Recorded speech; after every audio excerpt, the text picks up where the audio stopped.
Els alumnes dels nostres instituts han pogut veure en acció un dels equips de bombers d'Escarcelació d'Oliva premiats en el segon lloc a nivell internacional en el concurs que se celebra el passat dissabte a Badajoz. Pues això consisteix pràcticament en ensenyar a la gent o a les escoles quina és la tasca que fem nosaltres a l'hora de treballar i que veguen realment tots els mitjos i tot el que se maneja quan hi ha un accident de tràfic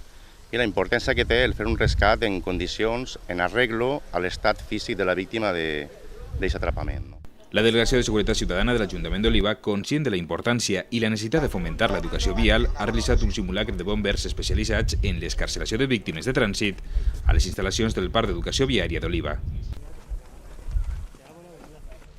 Amb motiu de la intervenció en matèria d'educació vial que ha dut a terme la policia local en centres d'ensenyament de secundària a través de diversos programes i amb la col·laboració d'una unitat d'intervenció de rescat de bombers, s'ha convocat els alumnes de l'Institut Gabriel Siscar i Gregori Mayans per tal d'observar els mitjans desplegats i els treballs d'escarcelació en víctimes d'accident de trànsit.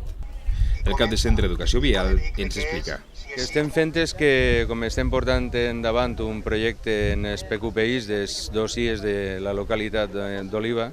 el que volíem fer era una pràctica per a que els xicons, els estudiants, els alumnes vegueren els mitjos, tant humans com tècnics, que es disposa a afrontar un accident de trànsit. Avui han tingut la col·laboració dels bombers i han fet una pràctica d'escarcelació i l'animat ha estat en les preguntes que han fet els xicons i han vist com s'ha desenvolupat l'accident.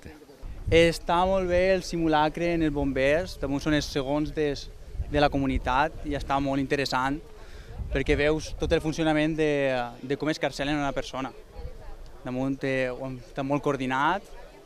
i molt espectacular. També han pogut rebre els alumnes informació de les conseqüències fatals que poden tindre si pateixen un accident de trànsit. M'és igual que porteu airbags, que porteu cinturó, que porteu el que vulgueu. De 60 a 0